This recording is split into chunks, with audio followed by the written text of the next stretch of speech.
Hello வணக்கம். இன்னைக்கு நம்ம என்ன பண்ண போகிறோம் அப்படின்னாக்கா பைத்தான் ப்ரோக்ராமிங்கோட லேர்னிங் ஸ்டெப்ஸ். ஸோ முதல் படி நம்ம இன்னைக்கு எடுத்து வைப்போம் பைத்தான் ப்ரோக்ராமிங் கற்றுக்கிறதுக்காக. ஸோ நான் யூஸ் பண்ணுறது மேக்புக் ப்ரோ.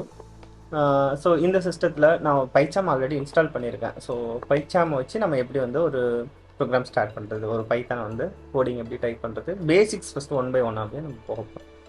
ஸோ நம்ம இன்றைக்கி கவர் பண்ண போகிற டாபிக்ஸ் பார்த்தீங்கன்னாக்க பைத்தானோட பேசிக்ஸ் பார்க்கலாம், லிஸ்ட்டு ஸ்லைசிங் அப்படிங்கிறது பார்க்கலாம். இதில் வந்து நம்ம ஒவ்வொரு ஸ்டெப் பை ஸ்டெப்பாகவே நம்ம பார்த்துட்டு வரலாம். ஓகேவா? ஸோ ஃபஸ்ட்டு நீங்கள் வந்து என்ன பண்ணுங்கள், பைச்சாம் ஓப்பன் பண்ணிக்கோங்க. ஓப்பன் பண்ணிவிட்டு பைத்தானில் போய்ட்டு ஒரு நியூ ப்ராஜெக்ட் க்ரியேட் பண்ணுங்கள். இங்கே வந்து நீங்கள் வந்து செலக்ட் பண்ணிக்கலாம் உங்களோட இன்டர்பிரட்டர் வந்து எந்த வெர்ஷனாக இருக்கணும். பைத்தான் 3 வெர்ஷனில் நீங்கள் ஸ்டார்ட் பண்ண போகிறீங்களா, இல்லை பைத்தான் 2 வெர்ஷனில் நீங்கள் ஸ்டார்ட் பண்ண போகிறீங்களா அப்படின்னு சொல்லிட்டு நீங்கள் இந்த இதை வந்து செலக்ட் பண்ணி உங்களுக்கு தேவையானதை நீங்கள் சேஞ்ச் பண்ணிக்கலாம். நீங்கள் இன்ஸ்டால் பண்ணிவிட்டு நீங்கள் அதுக்கு தகுந்த மாதிரி இன்டர்பிரட்டரை சேஞ்ச் பண்ணிக்கலாம். நெக்ஸ்ட்டு உங்கள் ப்ராஜெக்ட்டுக்கான நேம் கொடுக்க போகிறீங்க அப்படின்னாக்கா ஒரு நேம் கொடுத்துக்கலாம். இப்போ பைத்தான் ப்ராஜெக்ட்னா நம்ம என்ன கொடுக்க போகிறோம் அப்படின்னாக்கா ஒரு நியூ ப்ராஜெக்ட். ஃபார் எக்ஸாம்பிள் வந்து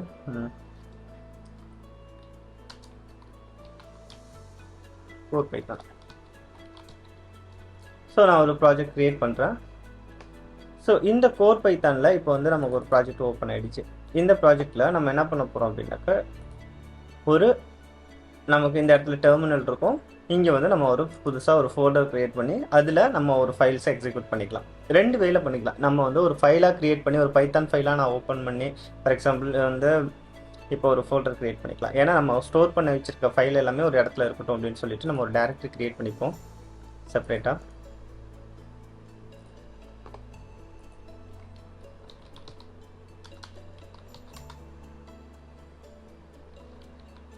ஜஸ்ட் பைத்தான் ஃபைல் நேச்சு.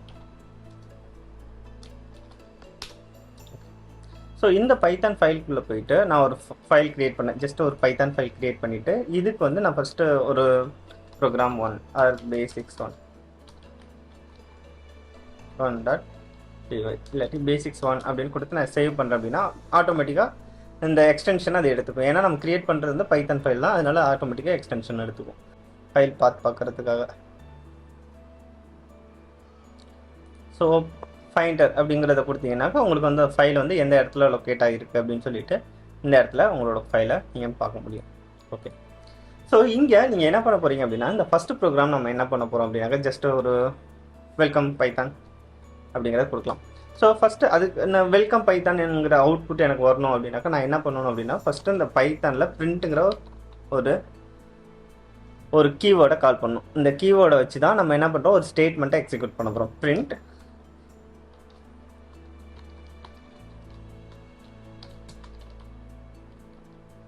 வெல்கம், எல்லாம் ஹலோ வேர்ல்டுன்னு கொடுப்பாங்க. நம்ம வெல்கம் டு பைத்தான் வேர்ல்டுன்னு கொடுத்துடலாம். ஓகேவா? ஸோ இப்போ இந்த ப்ரோக்ராமை சேவ் பண்ணுறேன். கமெண்ட் அப்படின்னு பட்டனும் ப்ளஸ் எஸ் பட்டன் சேர்த்து நம்ம சேவ் பண்ணுறோம். சேவ் பண்ணதுக்கப்புறம் இதை ரன் பண்ணுறதுக்கு ரெண்டு வே இருக்கும். ஒரு வே இங்கே இருக்கிற பார்த்தீங்களா, இதை நீங்கள் ரன் பண்ணலாம். இல்லை நான் டைரெக்டாக நான் வந்து நம்ம நார்மலாக கமெண்ட் ப்ராம்ப்டில் ரன் பண்ணுற மாதிரி ரன் பண்ணணும் அப்படின்னாக்கா இந்த இடத்துல நீங்கள் பிடபிள்யூடி கொடுத்தீங்கன்னா எந்த பாத்தில் இருக்கீங்கன்னு தெரிஞ்சிடும். இதில் உங்களோட ஃபைல் வந்து எங்கே இருக்குது அப்படின்னா இந்த பைத்தான் ஃபைல்குள்ளே தான் இருக்குது. அதாவது இந்த கோர் பைத்தானுக்குள்ளே ஒரு பைத்தான் ஃபைல் நம்ம க்ரியேட் பண்ண ஃபோல்டர், அதில் நீங்கள் எல்எஸ் கமெண்ட் கொடுத்து பார்த்தீங்கன்னா உங்களோட பேசிக்ஸ் 1.pyங்கிற ஃபைல் இருக்கும். ஸோ இப்போ நீங்கள் வந்து இங்கே பைத்தான் பேசிக் 1.py ஃபைல் கொடுத்து நீங்கள் என்டர் அடிச்சிங்கன்னா வெல்கம் டு பைத்தான் வேர்ல்டுங்கிற அவுட்புட் கிடைக்கும். அதே நேரத்தில் இந்த இடத்துல நீங்கள் வந்து ரன் கொடுத்தாலும் உங்களுக்கு அவுட்புட் என்ன கிடைக்கும் அப்படின்னாக்கா வெல்கம் டு பைத்தான் அப்படிங்கிற அவுட்புட் கிடைக்கும். ஸோ இப்போ ஜஸ்ட் ஒரு பிரிண்ட் ஸ்டேட்மெண்ட் எப்படி எக்ஸிக்யூட் பண்ணுறது அப்படின்னு பார்த்துட்டோம். ஓகே. இந்த பேசிக்ஸை நம்ம கற்றுக்கிறதுக்கு நம்ம என்ன பண்ண போகிறோம் அப்படின்னாக்கா ஃபுல்லாகவே வந்து வெறும் ஜஸ்ட் கமெண்ட் ப்ராம்ப்டை மட்டும் யூஸ் பண்ண போகிறதில்ல, ஒரு தேர்ட் பார்ட்டி லைப்ரரிஸையும் நம்ம யூஸ் பண்ண போகிறோம். ஸோ அது என்ன தேர்ட் பார்ட்டி லைப்ரரி அப்படின்னாக்கா நம்ம இப்போ வந்து சில லைப்ரரிஸ்லாம் இருக்கும். இப்போ NumPyன்னு ஒரு லைப்ரரி இருக்கும், அதுக்கப்புறம் மேட்புலாட்லிப் அப்படிங்கிறது இருக்குது. இதெல்லாம் டேட்டா சயின்ஸ் யூஸ் பண்ணுவாங்க. இப்போ கேமர்ஸ் யூஸ் பண்ணுறது பைகேம் அப்படின்னு ஒன்று இருக்கும். அதே மாதிரி இந்த பைச்சாம்ங்கிறது ஒரு ஃப்ரேம் ஒர்க் மாதிரி வச்சுக்கலாமே. ஒரு ஃப்ரேம் ஒர்க் மீன்ஸ் ஒரு டூல், அதாவது ஃப்ரேம் ஒர்க் டூல் மாதிரி. இதில் வந்து நம்ம எது வேணாலும் கனெக்ட் பண்ணி நம்ம ரன் பண்ணிக்கலாம். ஸோ இதில் நம்ம என்ன பண்ண போகிறோம், ஒரு தேர்ட் பார்ட்டி டூல் வந்து யூஸ் பண்ண போகிறோம். அந்த டூல் பேர் வந்து ஜூபிட்டர் நோட்புக். ஓகேவா? ஸோ இந்த ஜூபிட்டர் நோட்புக்கை நான் இன்ஸ்டால் பண்ணுறதுக்கு எனக்கு என்ன வேணும் அப்படின்னாக்கா, நம்ம ஆல்ரெடி ஒரு என்விரான்மெண்ட்குள்ளே தான் இருக்கும். நம்ம என்விரான்மெண்ட் நேம் வந்து .env அப்படின்னு சொல்லிட்டு ஒரு என்விரான்மெண்ட் க்ரியேட் ஆகிருக்கு. ஸோ இந்த என்விரான்மெண்ட்டை நமக்கு பிப் ஃபைல் இருக்கும். இந்த இடத்துல நீங்கள் இங்கேயே பார்த்துக்கலாம். நம்ம சிலையில் பக்கத்துக்கு பதிலாக இங்கே பார்த்தீங்கன்னா உங்களுக்கு பிப்போட வேர்ஷன்ஸ் இருக்கும். 3.1.2ங்கிறது தான் இப்போ நம்மளோட வேர்ஷனாக இருக்குது. ஸோ இந்த வேர்ஷனுக்கு தான் நம்ம யூஸ் பண்ணுறோம். ஸோ இந்த பிப்பை வச்சு நம்ம என்ன பண்ணுவோம் அப்படின்னாக்கா, தேர்ட் பார்ட்டி லைப்ரரிஸை இன்ஸ்டால் பண்ண போகிறோம். Okay, pip install Jupyter notebook. ஓகேங்களா? ஸோ இப்போ பிப் இன்ஸ்டால் ஜூபிட்டர் நோட்புக்குங்கிறத நம்ம இன்ஸ்டால் பண்ணுறோம். இன்ஸ்டால் பண்ணும்போது நமக்கு எரர் அடிக்குது. Could not find the version to satisfied the requirement. So நமக்கு இங்கே பிப் அப்கிரேட் பண்ண சொல்லுது. ஸோ இந்த கமெண்ட்டை கொடுத்து அப்கிரேட் பண்ணிப்போம். அப்கிரேட் பண்ணிவிட்டு மறுபடியும் நம்ம ட்ரை பண்ணி பார்க்கலாம். ஸோ பிப்போட வேர்ஷன் இப்போ 24க்கு மாறிடுச்சு. இப்போ வந்து ஜூபிட்டர் நோட்புக்கை நம்ம இன்ஸ்டால் பண்ணுறோம். இங்கேயுமே நமக்கு கரெக்டான வேர்ஷன் கிடைக்கல. ஸோ அப்போ நம்ம நெட்டில் ஃபஸ்ட்டு செக் பண்ணணும் பிப்போட வேர்ஷன் என்ன இருக்குது அப்படின்னு சொல்லிட்டு.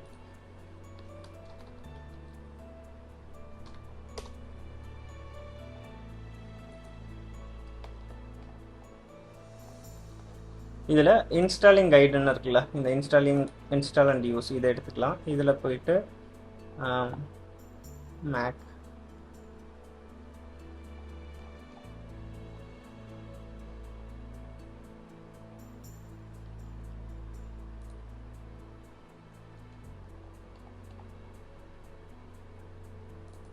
So pip3 install Jupyter. Okay, pip3 install ஜூபிட்டர்னே கொடுத்துக்கலாம். Or pip install okay pip install Jupyter அப்படின்னு கொடுக்கும்போது ஆட்டோமேட்டிக்காக உங்களுக்கு வந்து ஜூபிட்டர் நோட்புக் வந்து டவுன்லோட் ஆகி இன் ப்ராசஸ் ஆகிட்டுருக்கு, இன்ஸ்டால் ஆகிட்டுருக்கு ஒவ்வொரு பேக்கேஜஸாக.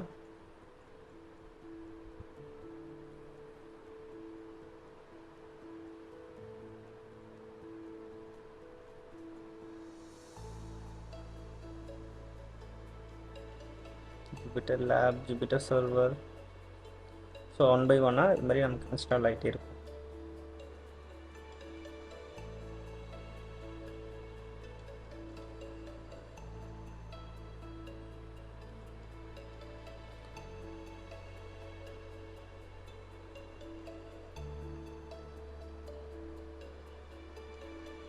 ஓகே, ஸோ ஜூபிட்டர் நோட்புக் வந்து இப்போ நமக்கு வந்து சக்ஸஸ்ஃபுல்லாக இன்ஸ்டால் ஆகிடுச்சு இந்த பர்டிகுலர் ப்ராஜெக்ட். அதாவது இந்த கோர் ப்ராஜெக்ட், பைத்தான் ப்ராஜெக்ட் நம்ம எழுதிருக்கோம் பார்த்தீங்களா, இந்த கோர் ப்ராஜெக்ட்குள்ளே நமக்கு ஒரு ஜூபிட்டர் நோட்புக் அப்ளிகேஷன் வந்து சக்ஸஸ்ஃபுல்லாக இன்ஸ்டால் ஆகிடுச்சு. ஓகே, ஸோ இப்போ நம்ம எக்ஸிக்யூட் பண்ண போகிற ப்ரோக்ராம், அதாவது நம்ம ஸ்டார்ட் பண்ண போகிறோம்ல, வேரியபிள்ஸு, டேட்டா டைப்ஸு, அதுக்கப்புறம் list, tuples, dictionary, conditions, loops, இது எல்லாமே இதில் பார்க்க போகிறோம் அப்படின்னாக்கா நம்ம வந்து ஜூபிட்டர் நோட்புக்கில் பார்க்க போகிறோம். ஸோ ஃபஸ்ட்டு இன்றைக்கி ஜூபிட்டர், இப்போ நம்ம கமெண்ட் ப்ராம்ப்டில் கொடுத்த இந்த ப்ரோக்ராமை ஜூபிட்டர் நோட்புக்லேயும் கொடுத்து அந்த ஜூபிட்டர் நோட்புக்கில் எப்படி வந்து இந்த ப்ரோக்ராம் எக்ஸிக்யூட் ஆகுது அப்படிங்கிறதையும் பார்த்துக்கலாம். ஸோ ஃபஸ்ட்டு ஜூபிட்டர் நோட்புக்கை ஓப்பன் பண்ணிக்கலாம். ஜூபிட்டர் -நோட்புக் இதுதான் வந்து இந்த கமெண்ட்டு. ஓகேவா? இப்போ ஓப்பன் பண்ணதுக்கப்புறம் நமக்கு வந்து ஒரு சர்வர் கிடச்சிரும். ஓகேவா? ஸோ இப்போ இந்த இடத்துல jupyter.pyன்னு இது வந்து பைத்தான் ஃபைலில் இருக்குது. இப்போ நான் வந்து புதுசாக ஒரு ஃபைல் க்ரியேட் பண்ணுறேன். இது என்ன ஃபைல் அப்படின்னாக்கா இந்த நோட்புக்கோட ஃபைல், அதாவது ஜூபிட்டர் நோட்புக்கு ஒரு அப்ளிகேஷன், அதாவது ஒரு ஃபைல் நம்ம க்ரியேட் பண்ணிக்கலாம். ஸோ இதோட எக்ஸ்டென்ஷன் பார்த்தீங்கன்னா IPYNP அப்படின்னு சொல்லியிருக்கோம். IPYNP அப்படிங்கிறது தான் இதோட எக்ஸ்டென்ஷன். இது வந்து பைத்தானோட ஃபைலு. ஸோ இதுக்கு ஒரு ரீநேம் பண்ணிக்கிறோம். இதை வந்து பேசிக், அது வந்து 1ன்னு கொடுத்துருக்கோமா, இது வந்து 2ன்னு கொடுத்துக்கலாம். ஓகேவா? ஸோ இந்த ஃபைலை இப்போ நான் ஓப்பன் பண்ணுறேன். ஓப்பன் பண்ணதுக்கப்புறம் எனக்கு வந்து ஒரு பாக்ஸ் மாதிரி இருக்கும். இங்கே வந்து கர்னல் செலக்ட் பண்ணணும். நம்ம பைத்தான் 3 வெர்ஷன் தான் நம்ம யூஸ் பண்ண போகிறோம். அதனால பைத்தான் 3 வெர்ஷன் யூஸ் பண்ணிப்போம். இங்கே வந்து ஒரு பாக்ஸஸ் இருக்கும். ஓகேவா? இப்போ நீங்கள் இதில் வந்து இதை பொறுத்த வரைக்கும் நீங்கள் எப்படி நீங்கள் ப்ரோக்ராம் கொடுக்குறீங்க, நீங்கள் கண்டிஷன்ஸ் கொடுக்குறீங்க, செக் பண்ணுறீங்க, எல்லாமே இந்த பாக்ஸ்குள்ளே நீங்கள் கொடுக்குறீங்க. இந்த பாக்ஸில், அதாவது இது வந்து ஒரு கண்டெய்னர் மாதிரி, இந்த பாக்ஸ்குள்ளே எல்லாமே ரன் பண்ணி காட்டும். ஸோ ஃபஸ்ட்டு நான் என்ன பண்ணுறேன் அப்படின்னாக்கா பிரிண்ட்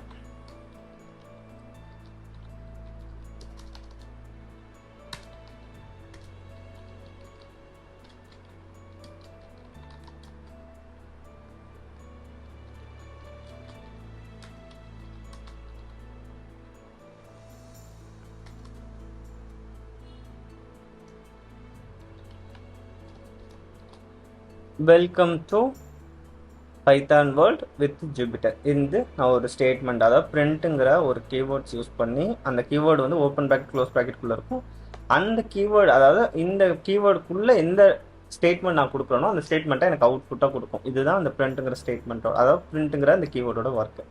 இப்போ நான் கொடுத்துட்டு நான் ரன் பண்ணுறேன். இங்கே ரன்னு ஒரு ஆப்ஷன் இருக்குது பார்த்தீங்களா, இந்த ரன் கொடுக்கலாம். அப்படி இல்லைனா மேலே இங்கே ரன்னை கிளிக் பண்ணி நீங்கள் வந்து ரன் த செல் அப்படின்னு சொல்லி இப்படி கொடுக்கலாம். 2 ஆப்ஷன்ஸ் இருக்குது. ஸோ நீங்கள் வந்து இதை கொடுத்துக்கோங்க. இப்போ நமக்கு வந்து அவுட்புட் கிடைச்சிருச்சு. இது பைத்தானோட ஃபஸ்ட்டு ஒரு ஸ்டேட்மெண்ட்டை ரன் பண்ணியிருக்கோம். ஓகே, நெக்ஸ்ட்டு வந்து நம்ம இதில் இன்ட்ரெஸ்டிங்காக பார்க்க போகிறது வந்து கீவேர்ட்க்கு. அதாவது இங்கே நம்ம ஃபஸ்ட்டு டாபிக் வந்து என்ன கொடுத்துருக்கோம், டேட்டா டைப்ஸ் கொடுத்துருக்கோம். இந்த டேட்டா டைப்புக்கு முன்னாடி நம்ம சில விஷயங்கள் பார்த்துக்கணும். அதாவது என்னென்னா, ஃபஸ்ட்டு வேரியபிள்னால் என்ன, வேல்யூஸ்னால் என்ன, ஆப்ரேட்டர்ஸ்னால் என்ன, இது 3 ரொம்ப முக்கியம். இது 3 தெரிஞ்சதுக்கப்புறம் நம்ம டேட்டா டைப்ஸ்குள்ளே போய்க்கலாம். ஓகே, ஸோ இப்போ வேரியபிள் அப்படின்னு ஒன்று இருக்குன்னு வச்சுக்கலாம். ஃபார் எக்ஸாம்பிள் என்கிட்ட ஒரு பாக்ஸ் இருக்குது. என் ஃப்ரெண்ட் சேனல் ஒன்று பார்த்தேன், அதில் சொல்கிற மாதிரி சொல்லிக்கலாம். இப்போ என்கிட்ட ஒரு நம்ம சிம்பிளாக வச்சுக்கலாமே, ஒரு மிளகாத்தூள் டப்பா இருக்குது. இந்த மிளகாத்தூள் டப்பாவுக்கு நான் பேர் போட்டு லேபிள் வெளியில் ஒட்டி வச்சுருக்கேன், இது மிளகாத்தூள் அப்படின்னு சொல்லிட்டு. உள்ளே என்ன பண்ணுவோம், பாக்ஸை ஓப்பன் பண்ணிவிட்டு உள்ளே மிளகாத்தூளை கொட்டி வச்சு அம்மா யூஸ் பண்ணுவாங்க. ஒரு இதில் ரேக்கில் வச்சுருவோம். ரேக்கில் அவங்க தேவைப்படும் போது அதை பார்த்துட்டு இது மிளகாத்தூளா, ஓகே, இதை எடுத்து யூஸ் பண்ணிப்பாங்க. A = 10. ஸோ இப்போ இந்த ஏங்கிறது என்னென்னா, இதுதான் நம்ம அந்த சில்லி பவுடர்னு எழுதியிருக்க அந்த லேபிள். ஓகேவா? ஈக்குவல்ட் அப்படிங்கிறது தான் பாக்ஸு. இந்த 10ங்கிறது என்னென்னா, நம்ம உள்ளே கொட்டி வச்சுருக்கோம்ல மிளகாத்தூள், அதுதான் இந்த 10. அப்போ இந்த 10ஓட பேர் வேல்யூஸ், ஈக்குவல்ட்டுங்கிறது ஆப்ரேட்டர், ஏங்கிறது வேரியபிள். இப்போ இதில் இந்த வேரியபிள் நேம்னு சொல்கிறோம் பார்த்தீங்களா, ஏ = 10ன்னு சொல்கிறோம்ல. அப்போ ஏங்கிறதுல சில எப்படி அந்த லேபிள் நம்ம கிரியேட் பண்ணுறோம், இது மிளகாத்தூள், மல்லித்தூள், இது வந்து பெப்பர் பவுடர் அப்படின்னு சொல்லி இந்த நேம் டிக்ளேர் பண்ணுறோம் பார்த்தீங்களா. அந்த நேம் வந்து சில ஃபார்மட்ஸ் இருக்கும். இங்கே பார்த்தீங்கன்னா நம்ம இங்கே வந்து நம்ம கொடுக்குற வேல்யூஸை டிக்ளேர் பண்ணி ஒரு இடத்துல அசைன் பண்ணி வைக்கிறோம். அதுக்கான நேம் ஒன்று இருக்குது. அந்த நேம் தான் இந்த இடத்துல ஏன்னு கொடுத்துருக்கோம். இந்த ஏங்கிறத கிரியேட் பண்ணுறதும் சில ஃபார்மட்ஸ், ரூல் அண்ட் ரெகுலேஷன்ஸ் இருக்குது. இதை நம்மளாவே கிரியேட் பண்ணுவோம். ஃபார் எக்ஸாம்பிள் 10 = 10ன்னு கொடுத்தா என்ன நடக்கும்? ஃபார் எக்ஸாம்பிள் இந்த இடத்துல பிரிண்ட் ஏன்னு கொடுத்தா நமக்கு அவுட்புட்டு 10ன்னு வந்துடும். இதே இடத்துல 10 = 10ன்னு கொடுத்துட்றேன். இப்போ இந்த இடத்துல என்ன ஆகும் அப்படின்னாக்கா, நான் பிரிண்ட் 10ன்னு கொடுத்தா எனக்கு அவுட்புட் என்ன கிடைக்கும்? ரன் பண்ணால் ரன் ஆகுமா? ரன் ஆகாது. ஏன்னா எரர் அடிக்கும். அப்போ நம்ம கரெக்டான நேம் கொடுக்கணும். அப்போ கரெக்டான நேம்ங்கும்போது நம்ம அந்த ரூல் அண்ட் அந்த ஒரு 4 ரூலை வந்து நம்ம கரெக்டாக ஃபாலோ பண்ணணும். அந்த 4 ரூல் அப்படி என்னென்ன இருக்குது அப்படின்னாக்கா, நம்ம வேரியபிள் நேம் வந்து ஆல்ஃபா நியூமரிக்கில் கொடுத்துக்கலாம். ஆல்ஃபா நியூமரிக் அப்படின்னாக்கா என்னென்னா A to Z or A to Z, இந்த மாதிரி கேபிட்டல்லையோ அல்லது ஸ்மால் லெட்டரையோ இல்லை ரெண்டையும் கலந்து கூட நம்மளால் என்ன பண்ண முடியும் அப்படின்னாக்கா ஒரு வேரியபிள் நேம் கொடுக்க முடியும். ஃபார் எக்ஸாம்பிள் ABC = 10 அப்படின்னு கொடுத்துட்டு இதை பாஸ் பண்ணிக்கலாம், கமெண்ட் பண்ணிக்கிறேன். இந்த இடத்துல பிரிண்ட் ABC இந்த இடத்துல மாற்றி கொடுத்துருக்கேன். ஸோ 3 லெட்டர் கேபிட்டல், 3 லெட்டர் ஸ்மாலில் கொடுத்து இந்த இடத்துல நான் ரன் பண்ணாலும் எனக்கு அவுட்புட் வந்து என்ன கிடைக்கும்? 10ன்னு கிடைக்கும். ஸோ அப்போ நம்ம கொடுக்குற ஃபஸ்ட்டு ரூல் என்னன்னாக்கா, அது கேபிட்டல் லெட்டர்லையோ அல்லது ஸ்மால் லெட்டர்லையோ இல்லை கலந்து கூட இருக்கலாம். மேலே இருக்கிறது வந்து இப்போ ஏங்கிற ஸ்மால் லெட்டரில் மட்டும் கொடுத்துருக்கா அவுட்புட் வருது. அதே நேரத்தில் இந்த இடத்துல ஏபிசின்னு கொடுத்துருக்கேன், எனக்கு அவுட்புட் வருது. கேபிட்டல்னு கலந்துருக்கேன், கேபிட்டல் ப்ளஸ் ஸ்மால் லெட்டர் ரெண்டுமே மிக்ஸ் பண்ணி நான் அவுட்புட் கொடுத்துருக்கேன். ஸோ நெக்ஸ்ட்டு செகண்ட் ரூல் என்ன அப்படின்னாக்கா, ஸ்டார்டிங்கில் நம்பர் இருக்கக்கூடாது. அதாவது ஒரு வேரியபிள் நேம் ஆரம்பிக்குது அப்படின்னாக்கா எனக்கு ஸ்டார்டிங்கில் நம்பர் இருக்கக்கூடாது. ஃபார் எக்ஸாம்பிள் இப்போ இதே சேம் ஏபிசி 15ன்னு வச்சுக்கலாம். அந்த இடத்துல ஸோ ரூல் என்ன, நோ ஸ்டார்ட் வித் நம்பர். ஓகேவா? ஸோ அப்போ இந்த இடத்துல ஒரு 6 அப்படின்னு கொடுத்து இந்த இடத்துல நான் அவுட் கேட்குறேன், பிரிண்ட்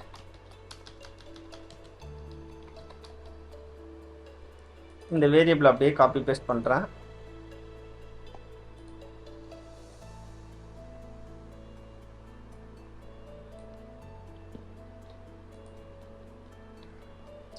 இப்போ நான் ரன் பண்ணுறேன், எனக்கு என்ன கிடைக்கும்?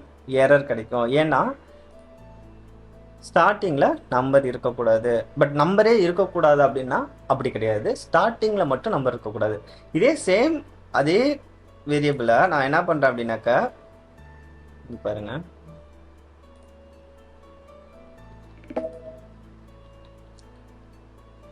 இந்த இடத்துல ஸ்டார்டிங்க்கு பதிலாக நான் எண்டிங்கில் 6ன்னு கொடுத்து ஈக்குவல் டு 100 அப்படின்னு டிக்ளேர் பண்ணுறேன். ஸோ இப்போ நான் இதே, அதாவது ஸ்டார்டிங் ஒரு ஆல்ஃபா நியூமரிக்கா இருக்குது, இன்க்ளூடிங் இடையில வந்து ஒரு நம்பர் இருக்கும், இல்லாட்டி லாஸ்ட்டில் ஒரு நம்பர் இருந்தால் இது எடுத்துக்குமானா கண்டிப்பாக இதை அக்செப்ட் பண்ணும். ஏன் அப்படின்னாக்கா இந்த ரூலை பொறுத்தவரைக்கும் ஸ்டார்டிங்கில் மட்டும்தான் நம்பர் இருக்கக்கூடாது. வேரியபிள் டிக்ளேர் பண்ணும்போது ஸ்டார்டிங்கில் மட்டும்தான் நம்பர் இருக்கக்கூடாது.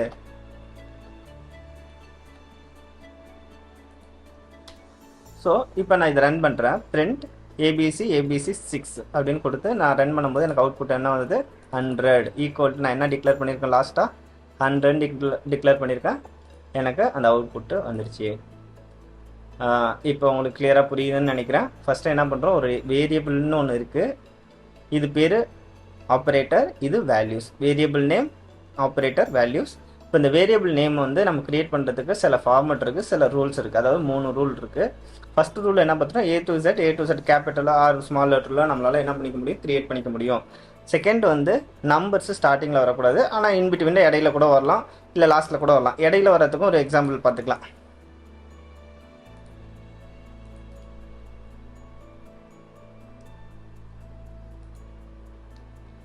ஸோ இப்போ இடையில வர்றதுக்கு இப்போ இந்த இடத்துல ஏபிசி 100 ஏபிசி அப்படின்னு கொடுக்குறேன்னு வச்சுக்கோங்க. இப்போ இதை ரன் பண்ணும்போது எனக்கு அவுட்புட் என்ன கிடைக்கும்?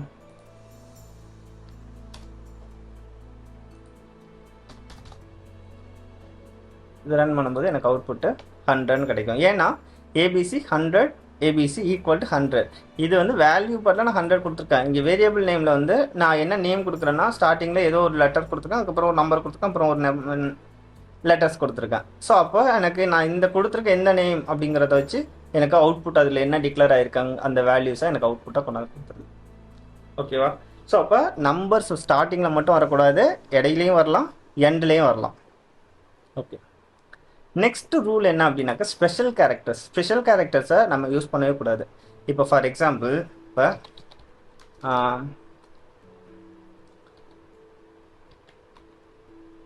that is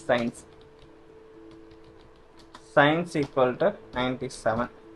நான் சயின்ஸில் 97 மார்க் எடுத்திருக்கேன் அப்படின்னு வச்சுக்கலாம். இப்போ இந்த சயின்ஸில் நான் என்ன பண்ணுறேன், ஸ்பெஷல் கேரக்டர்ஸ் யூஸ் பண்ணுறேன். Science equal to 97 mark. அப்போ பிரிண்ட் சயின்ஸ் நான் பிரிண்ட் பண்ணால் எனக்கு 97 மார்க்குங்கிற அவுட்புட்டாக வரணும். ஆனால் எனக்கு என்ன வரும்? இந்த இன்டெக்ஸ் எரர் வரும். ஏன் அப்படின்னாக்கா இந்த அத்தரேட்டுங்கிற ஒரு ஸ்பெஷல் கேரக்டர்.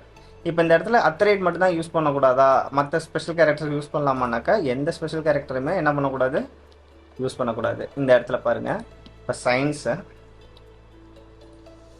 அத்தரேட்டுக்கு பதிலாக வேறு ஏதாவது ஒரு for example hash sign use பண்ணுவோம். இப்போ நான் பிரிண்ட்டு இல்லை ஹேஷ் கூட வேணாம், ஹேஷுக்கு பதிலாக டாலர் சைன் யூஸ் பண்ணிக்கலாம். Print dollar sign. ஓகேவா? இப்போ நான் இதை ரன் பண்ணும்போது எனக்கு அவுட்புட் என்ன கிடைக்கும்? சின்டெக்ஸ் எரர். ஸோ அப்போ நீங்கள் எந்த ஸ்பெஷல் கேரக்டர்ஸ் யூஸ் பண்ணாலும் சின்டெக்ஸ் எரர் வரும், ஒரு ஸ்பெஷல் கேரக்டரை தவிர. அது என்ன ஒரு ஸ்பெஷல் கேரக்டர் அப்படின்னாக்கா அண்டர்ஸ்கோர். ஓகேவா? இப்போ அந்த அண்டர்ஸ்கோர் எப்படி யூஸ் பண்ணுவோம் அப்படின்னாக்கா, for example science underscore mark equal to 97 print science underscore mark அப்படின்னு கொடுத்து நீங்கள் இதை பிரிண்ட் பண்ணுறீங்க அப்படின்னா உங்களுக்கு அவுட்புட் என்ன கிடைக்கும்? 97 கிடைக்கும். ஸோ அப்போ நம்ம அந்த வேரியபிள் டிக்ளரேஷனில் உங்களுக்கு கிளியராக புரியுதுன்னு நினைக்கிறேன். ஃபஸ்ட்டு ஒரு வேரியபிள் எப்படி டிக்ளேர் பண்ணுறோம், அதில் இந்த வேரியபிள் நேம்ங்கிற ஒரு பார்ட்டை மட்டும் தான் நம்ம பார்த்துட்ருக்கோம். ஓகேவா? இந்த A ஈக்குவல் டு 10 அப்படின்னு நம்ம டிக்ளேர் பண்ணுறோம், இல்லை X equal to 100, Y equal to 100 ஏதாவது ஒன்று டிக்ளேர் பண்ணுறோன்னா இந்த டிக்ளரேஷனில் இருக்கிற ஃபஸ்ட்டு பார்ட்டில் நம்ம என்னென்ன பண்ணலாம், என்னென்ன பண்ணக்கூடாது, எதெல்லாம் அக்செப்ட் பண்ணு, எதெல்லாம் அக்செப்ட் பண்ணாதுங்கிறது தான் நம்ம பார்த்துட்ருக்கோம். ஸோ ஹோப் இது வந்து உங்களுக்கு தெளிவாக புரிஞ்சிருக்குன்னு நினைக்கிறேன். நெக்ஸ்ட் வந்து நம்ம என்ன பார்க்க போகிறோம் அப்படின்னாக்க இந்த ஈக்குவல்ட்டு. ஈக்குவல்ட்டுங்கிறது என்னது? ஆப்ரேட்டர். ஸோ இந்த ஆப்ரேட்டர் வந்து நிறைய டைப்பான ஆப்ரேட்டர்ஸ் இருக்கும். ஸோ ஆப்ரேட்டர்ஸை பொறுத்தவரை நெக்ஸ்ட் நம்ம என்ன பார்க்க போகிறோம் அப்படின்னாக்கா, இந்த ஈக்குவல்ட்டுன்னு இருக்கு பார்த்தீங்களா, நெக்ஸ்ட் நம்ம பார்க்க போகிறது இந்த ஆப்ரேட்டர்ஸ். இந்த ஆப்ரேட்டர்ஸ் வந்து நிறைய டைப்பான ஆப்ரேட்டர்ஸ் இருக்கும். Arithmetic operator, assignment operator, comparison operator, logical operator, அதுக்கப்புறம் பிட்வைஸ் ஆப்ரேட்டர், மெம்பர்ஷிப் ஆப்ரேட்டர், இந்த மாதிரி நிறைய டைப்பான ஆப்ரேட்டர் இருக்கும். ஃபார் எக்ஸாம்பிள் ஒரு எக்ஸாம்பிள் வச்சுக்கலாமே. கண்டிஷன் ஆப்ரேட்டர்னா என்ன? ஒன்று ஈக்குவலாக இருக்கணும், இல்லாட்டி நாட் ஈக்குவலாக இருக்கணும், இல்லை அதிகமாக இருக்கணும், இல்லை கம்மியாக இருக்கணும், இல்லை கம்மியாக இருக்கலாம், இல்லாட்டி கரெக்டாக இருக்கலாம், அது அதிகமாக இருக்கலாம், இல்லாட்டி கரெக்டாக இருக்கலாம் அப்படின்னு சொல்கிறோம்ல. Equal to, greater than or equal to, less than or equal to, equal to, not equal to. So இதெல்லாமே கண்டிஷன் ஆப்ரேட்டர்ஸ் நமக்கு தெரிஞ்சதை சொல்கிறோம். ஸோ இந்த மாதிரி நிறைய ஆப்ரேட்டர்ஸ் இருக்குது. ஓகேங்களா? இதை பற்றிலாம் ஒன் பை ஒன்னாக நம்ம அதை பார்த்துக்கலாம், டிஸ்கஸ் பண்ணலாம். இப்போ ஜென்ரலாக ஒரு வேரியபிள், ஒரு வேல்யூஸ், இதை வச்சு நம்ம என்னென்ன பண்ண போகிறோம். வேல்யூஸில் அதே மாதிரி இந்த வேல்யூ டைப் இருக்குது பார்த்தீங்களா, இந்த இடத்துல தான் நம்ம வந்து இந்த டேட்டா டைப்ஸ் யூஸ் பண்ணுவோம். இந்த ஈக்குவல்ட்டுக்கு அப்புறம் நம்ம வேல்யூஸ்னு வருது இல்லை, இந்த வேல்யூஸில் தான் நம்ம வந்து டேட்டா டைப்ஸ் யூஸ் பண்ண போகிறோம். இந்த டேட்டா டைப் வந்து என்னென்ன டேட்டா டைப் இருக்கும் அப்படின்னாக்க, இன்டிஜராக இருக்கலாம், ஃப்ளோட்டிங் பாயிண்ட்டாக இருக்கலாம், இல்லை ஸ்ட்ரிங்காக இருக்குது அப்படின்னாக்கா எனக்கு வந்து ஒவ்வொரு கேரக்டராக இருக்கலாம், இல்லாட்டி ஒரு வேர்டாக இருக்கலாம், ஒரு சென்டென்ஸாக இருக்கலாம், இல்லாட்டி ஒரு பேராகிராஃபாக இருக்கலாம். இது எல்லாமே ஸ்ட்ரிங் அப்படிங்கிறதுல வரும். இன்னும் இது வந்து ஒரு டைப், அதாவது அதாவது நம்பர்ஸு, ஸ்ட்ரிங்ஸு, அதுக்கப்புறம் லிஸ்ட்டுன்னு ஒரு ஆப்ரேட்டர் இருக்கும், அதுக்கப்புறம் டேட்டா டைப்ஸ் இருக்கும், டப்புங்கிறது ஒரு டேட்டா டைப் இருக்கும், டிக்ஷனரிங்கிறது ஒரு டேட்டா டைப் இருக்கும். இதையும் நம்ம ஈஸியாகவே கற்றுக்கலாம். ஒன் பை ஒன்னாக சூப்பராக படிக்கிறோம். தேங்க்ஸ் ஃபார் வாட்சிங். So stay on. நம்மளும் டெய்லியும் கண்டினியூவாக ஒவ்வொரு வீடியோ போடுறோம், நம்மளும் படிக்கிறோம், நம்மளும் நெக்ஸ்ட் லெவலுக்கு போகிறோம். நெக்ஸ்ட் லெவல் டெஸ்டினேஷன் நம்ம போகாமல் அடுத்த படியை நம்ம ஏறுவோம். அதுக்கப்புறம் ஆட்டோமேட்டிக்காக டெஸ்டினேஷன் கண்டிப்பாக ஒரு நாள் வந்துடும். பை.